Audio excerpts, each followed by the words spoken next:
Europe. It's a European night at Old Trafford against the Greek champions, second in the league, current. So I have to honestly say that I feel the responsibility to do well over the next week, and that's my job. So please, don't. How do I say it? I'm focused on that, and on the others. As I said, I welcome Ruben. Happy here to help him, and that's the situation for the moment.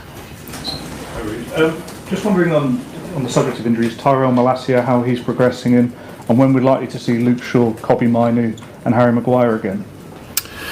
Well, different cases, all of them. Tyrell is the furthest in the moment. He's part of team training for a couple of weeks now, fully in team training, no restrictions. So it's good for him to plan game minutes. Maybe in the under 21s, we have to see. And the others are still. Harry's still inside, working on his rehab, and Luke also does pitch work like he did today. And he's progressing there to also, do partial team trainings hopefully soon. Eric often mentioned, we often ask him about the injury issues that kind of derailed much of last season, and that he was looking into it, the club were looking into it. Was there ever a resolution as to what the issue was with the muscle injuries and things that were being picked up? Well, I think no. I don't know. I couldn't comment on that.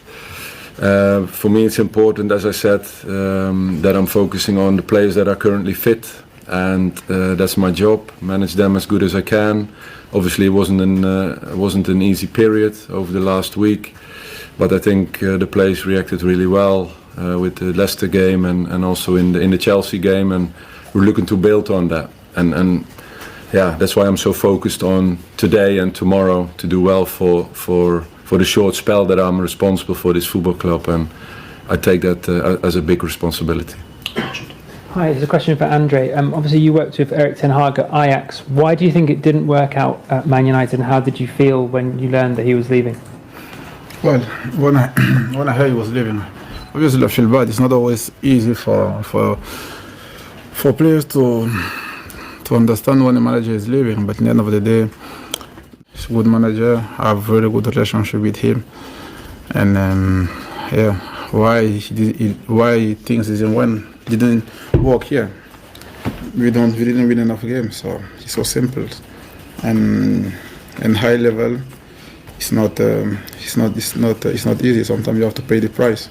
And fortunately, it was him. But we did everything. Players give everything. We work hard. We try our best, but it just didn't work. Neil. Ruud. Could you stay for the microphone? Oh. Got you? Yeah. I could. Okay.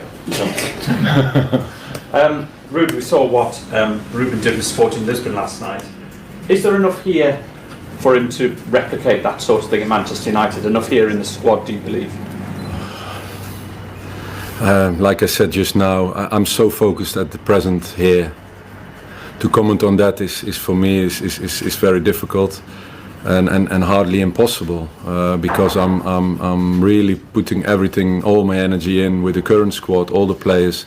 Like I said, all the injured players. I'm just asking about the strength of this current squad. Yeah, no. So that's why to relate it to his playing style and all of that. That's for me is a question that I can't answer, because I'm so focused on the players here and getting results going tomorrow and on Sunday in the Premiership, which are vital 2 games for the season. And I think I'm doing the new manager the best favor to do that.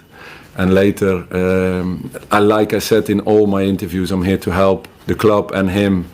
And I think that comes across, that came across, and see when communication can start about the future.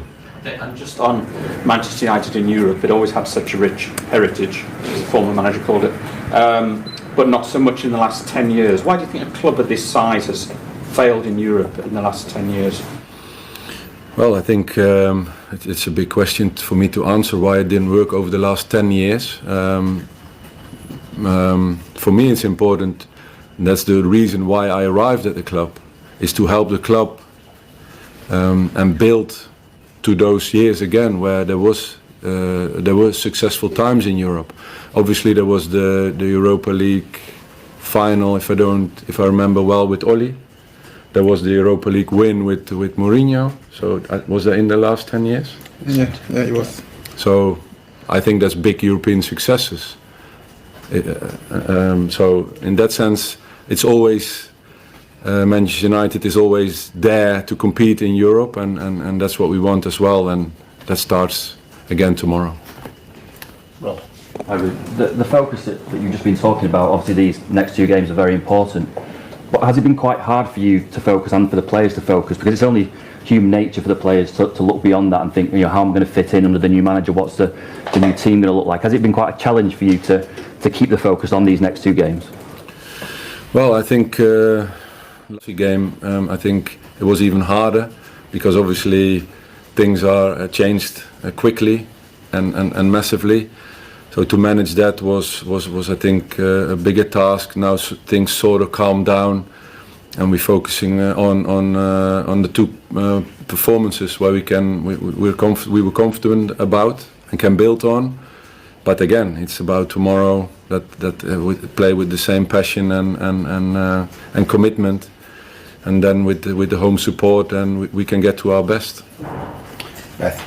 Question for Andre.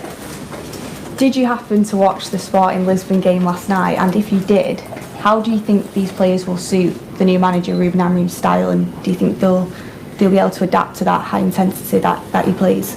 Can you repeat, please? Did you watch the Sporting Lisbon game last night against Manchester City? And if you did, how do you think the current Manchester United players will adapt to his style? Obviously, it's different to what we've played so far this season, very high intensity. Yeah, I did. I did watch a game yesterday. Great victory from there, by the way. Different system, but my players, my teammates, we are all pragmatic now. I think everyone here is capable to play in each system, so I don't think this will be any issue for us. We have big players, so they will step up. And then quickly, can I just ask Ruud as well? Obviously, you were a brilliant striker for Manchester United. Sporting under the new manager Ruben Amorim have scored a lot of goals so far this season. Manchester United have struggled to create chances for the strikers, Rasmus Højlund and Joshua Zirkzee. Do you have any idea why that might be, why they're not getting as many chances as we'd expect? I don't agree that we didn't create enough chances. I think if you look at the statistics, that we are one of the teams that's creating the most chances, and it's the conversion. That's why I said I'm not worried, because we're creating the chances. And with the talent we have, and they're still young, not only the 2 that you just mentioned, but the others as well, there's lots of potential. I think when results will keep coming, confidence will rise, and that's the key thing in scoring goals, confidence.